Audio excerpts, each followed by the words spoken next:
for Inside Utah Politics with Lindsay Aerts. Well, welcome into IUP Plus today. So glad you're here. So glad you're finding us. Hopefully you're watching us on our News for Utah Plus app. That is our free TV streaming app. So if you got Amazon Fire, Roku, or Apple TV, go download it now. Just search for News for Utah Plus. That's the new jingle. New. It's the new jingle. The News I like that little Utah. note. Yeah. News for Utah Plus. I will never sing on TV again, promise. Joining me today, Taylor Morgan, Leah Murray. Hi, guys. Hello. How are you? Tell us who you are and what you do. Doing great. My name is Taylor Morgan, partner at Morgan May Public Affairs. We lobby, we consult, we do all things political. We grow beards. We grow beards over Thanksgiving. Yes, that is true. I'm Leah Murray, Weber State political science professor and director of the Walker Institute of Politics and Public Service up there. And I do not grow a beard for Thanksgiving. You do not grow beards, but you wear green. I do wear green. And I wear green today, so we are matching. Nobody told me. Nobody told you. You were not in that group chat. Yeah. There's a subgroup chat. There's a subreddit to the subreddit. Yes, there is.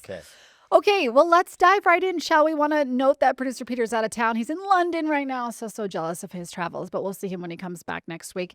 Okay, so happening this week in Utah politics, if you haven't heard, we have a new congressional district. This new District 1 is presumably going to lean very Democratic, and in that, we have several people running for the seat.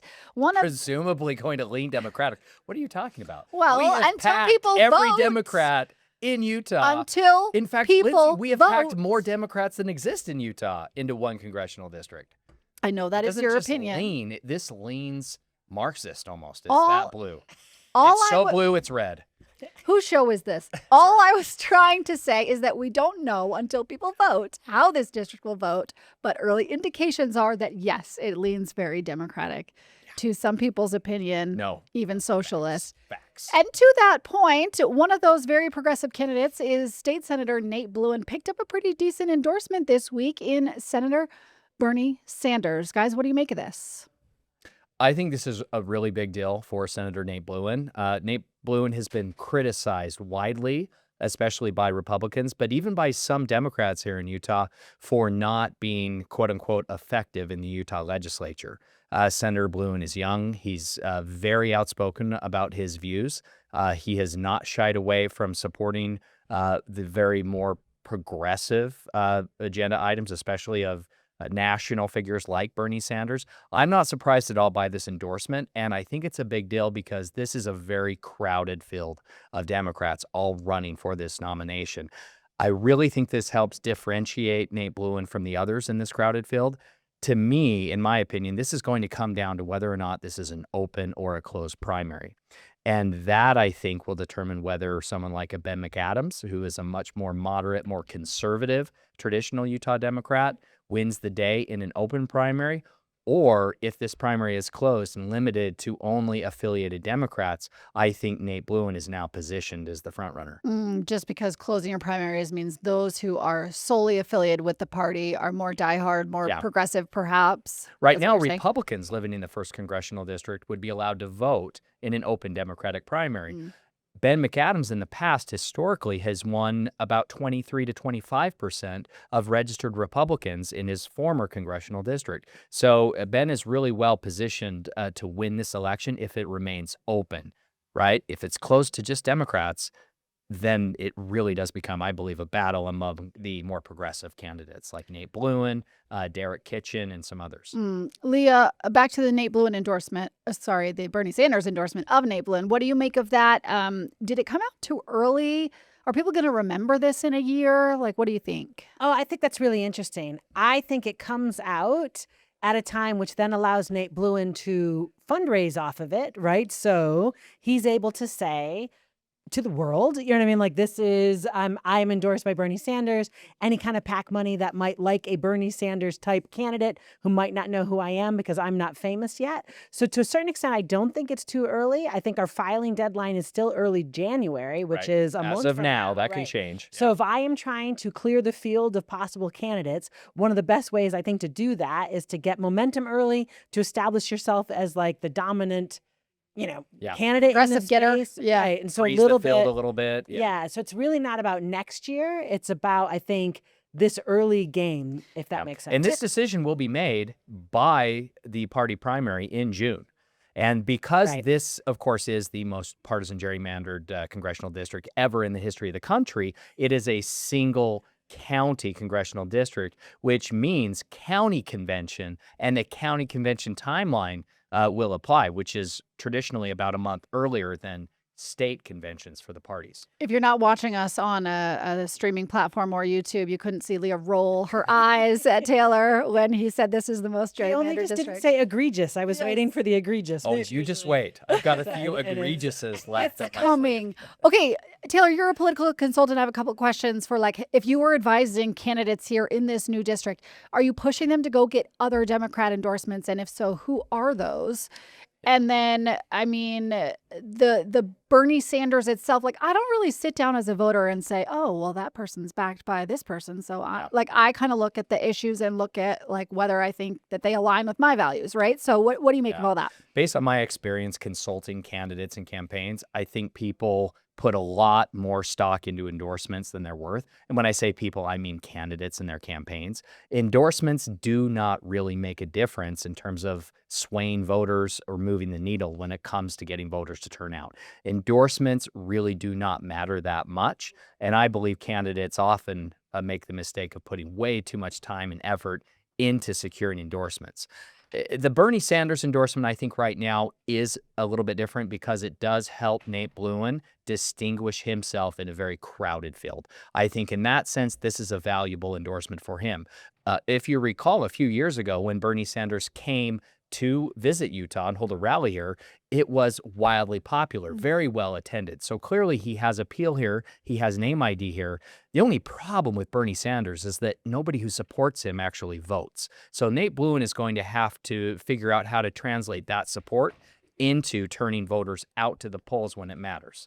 Leah, I asked this question of Taylor, but maybe you can chime in here. Is there anyone else in the Democratic field that you think these Democrats here in Utah should go seek the endorsement of? I don't know the answer to that. And Lindsay, and I'm not sure if we were going to bring this up later, so I do apologize. No, dive right in. Jump in the agenda. But like there's a Deseret News story, I think. Yeah, some polling. Yeah, polling. Yeah. It's got 51% of Utah Democrats favoring socialism, which is compared to 48% nationally, which means the Democrats in this state, again, it's interesting. They feel a little more left, a little more Bernie-esque than the nation does. In that same poll, 70% of Utah Democrats viewing democratic socialism favorably. So it's not just that they favor what is it, the but difference between democratic socialism and socialism? Well, I think Bernie's a democratic socialist. Professor, please enlighten us, because that is a good mayor question. Of New York City. But is this just something they're calling themselves in an attempt to soften the term socialism? Is there actually a ideological or political difference between a democratic socialist and a socialist? That's a legitimate question. That's not just a Yeah, I know what you're asking, and I would have to ask them, right? Like, so the question is how they identify themselves. I think democratic socialist is the American word for socialism, although I think other countries have democratic socialist parties. So I do think it's a word you see across the globe for a party on the left. I think people think the Democrats are too corporate. I think that's been true for about 30 years. So if you are someone who is like spinning a Bernie Sanders or a Mondami kind of left message, right, which is much more kind of populist and actually sounds a little like Donald Trump when he's talking, right? That I think might be the difference, right? So socialism is probably too far off the spectrum for what American politics would want, but democratic socialism is like the populist version of what Democrats would be offering their voters. And so you're saying here in Utah that democratic socialism, according to the polling, works. Yeah, or that it's popular. So a little bit, I think, if I were trying to run against Nate Blouin, I guess I need to go get Alexandria Ocasio-Cortez. I was going to say, who's seeking AOC's like endorsement? A little bit. I don't know how many Democratic elite thought leaders or cue givers we have in this state that would ring as powerfully on that side like a Bernie Sanders, right? Well, I think this poll is so timely and it's so interesting in the context of this crowded primary among Utah Democrats for the 1st Congressional District, because this is going to define the future of Democratic politics in Utah, I believe. Here, voters will have essentially two options. Ben McAdams, who is the embodiment of the traditional, safe, conservative Utah Democrat. He's a member of the predominant faith. He's always been very conservative economically, more of a blue dog Democrat. Do Utah voters, at least Democrats, do they still want that kind of a Democrat in Congress? Or have Utah Democrats become so frustrated by the one-party nature of this state and by the MAGA movement? Has the pendulum swung so far to the left that now Utah Democrats will intentionally seek out someone like a Nate Blouin or someone who is even not just a traditional Democrat, but a very progressive, almost, dare I say, socialist Democrat in this primary? And it's been interesting to see Republicans already label Ben McAdams as going farther to the left. Yeah. Perhaps maybe sensing this trend, right? And he has come out intentionally on his social media with posts and statements about, for example, protecting Roe v. Wade and dealing with some of these more leftist issues that he has previously been pretty centrist or conservative on. Right. And the issue for Ben McAdams, of course, is he's got a history, right? So a little bit, we know positions he's taken. We know votes that he's taken. Democrats in a state. So I actually think, in answer to your question earlier, when the Democratic Party is a minority, like literally I saw a t-shirt once that was like, Democrats are an endangered species, right? In the state of Utah, that kind of vibe, right? I think causes people to become more tribal. Like, Interesting. Yeah. like left and like, not, I don't want to say zealot. That's the word that's coming, but it's the wrong word. But like they become stronger on their ideology because they are super minority, right? It's a dominant party state. Well, it's frustrating. so hard to know who Utah Democrats actually are. I mean, the party, and I've, complained about this on the show many, many times, still waiting for Brian King to pay my invoice for all this free advice I've been sending him. But here's the thing, because the Utah Democrats have held an open primary and they have not required voters to affiliate with their party, and in fairness, they haven't really had any competitive primaries that matter enough to give voters a reason to affiliate as Democrats, right? So because of that, because of this open primary nonsense, that's what I call it, that's my opinion, we don't even know who Utah Democrats are. Presumably, those who are affiliated Democrats are more progressive than all of the unaffiliated voters or even fake Republicans from Utah. I was going to add, let's just make it the closed primary nonsense. So we'll just add the other side of this. Sure. Part of the reason that you have a not understanding of the parameters of where Democrat voters are in this state is because so many of them are actually registered as Republicans. Because what you get told politically is that's not happening. That's not happening. Yeah. It's facts, right? So the answer is basically there is no competition at the general election. So if you want to have any kind of say over who's going to be in the office, being in the primaries where it's at, right? Yep. So a lot of Democrats are like, well, like the person I might choose is never going to win anyway. I might as well go be voting in a primary that helps get a more centrist Republican. And so a little bit, it's both sides, right? So the Republicans closing their primary, the Democrats leaving theirs open, make it really impossible to know who the Democrats are in this state. Yeah. But this poll, I think, doesn't ask any of those. There's no requirement of that. Right. So the poll gives us a sense that actually they're probably more left-leaning, and maybe a number of those registered Republicans are in this favoring democratic socialism as well. So let me ask you this then. With this poll showing that Utah Democrats are pulling a little bit more to the left, but then you have Ben McAdams, who's traditionally split the Democratic Party and really cater to the centrists and grab some of those moderate Republicans. Do you think voters get turned off at all by the campaigning that happens here, where perhaps Ben McAdams has to go more to the left to pull some of these voters that are now in this district? Or maybe it's some of the other candidates who, change their campaigning strategy. Can voters see through that? Do you understand what I'm asking a little bit? Yeah, and I think it makes it a really easy ad for Nate Blouin, who I don't, right, like can very easily go, this is how he voted. Speaking Here's of a date Nate stamp. Blouin, free advice. He needs to roll out signs with Blouta, right? BLOUTAA. Blouin. Free Well, advice. I've heard other invoice stations. coming your way, Nate. I've heard other stations mispronounce his name. So Wow. yeah, It was like Blue. Nate Blouin for Blouta. yeah. I don't know. There you go. Just workshopping live here. But yeah. This is why he gets paid the big bucks, because he's full of good ideas. Full of bad ideas. Full of them. Yeah. All right. Anything else to say on this topic before we move on? I didn't want to cut anyone off. No, I think it's fascinating. Leah made a great point about the closed primary on the other side of it.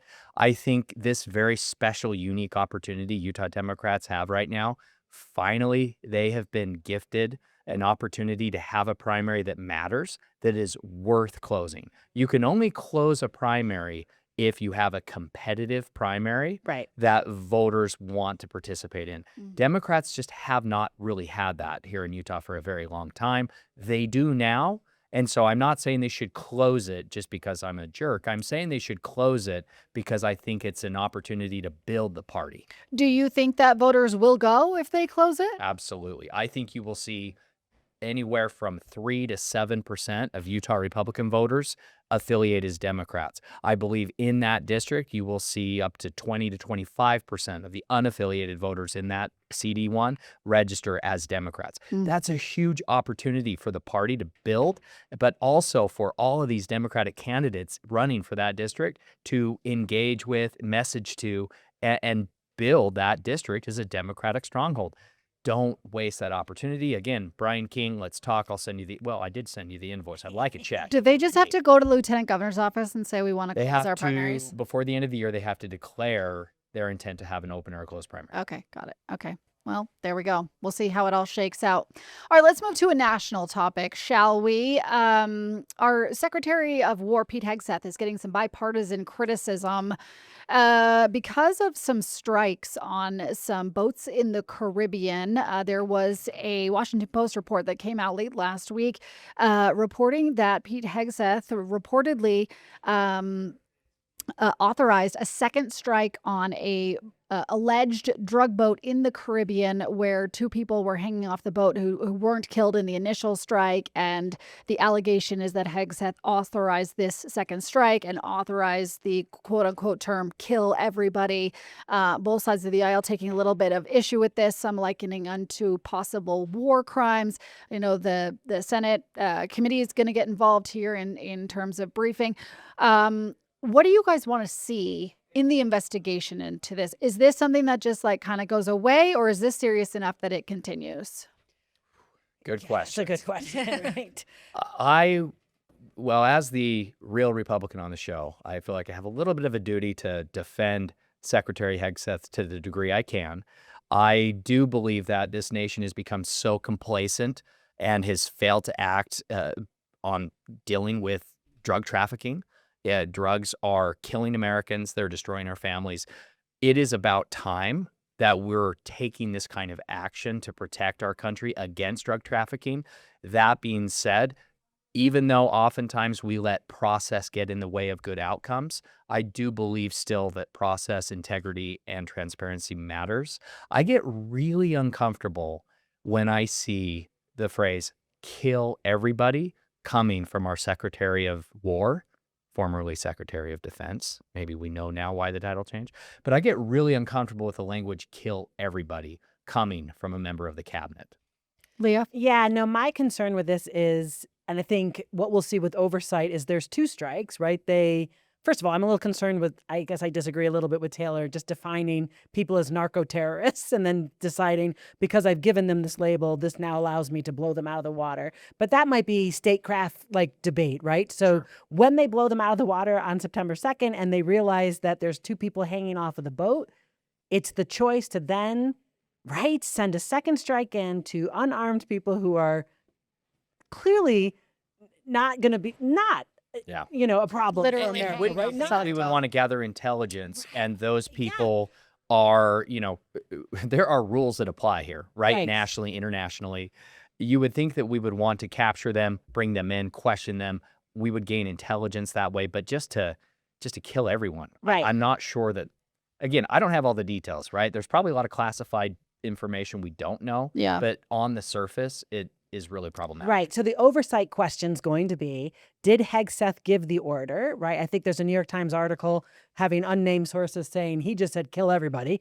And the admiral in charge took that to mean do this second strike. We do know that President Trump has said, I wouldn't have done this second strike. That's what happened. Totally. What'd you say?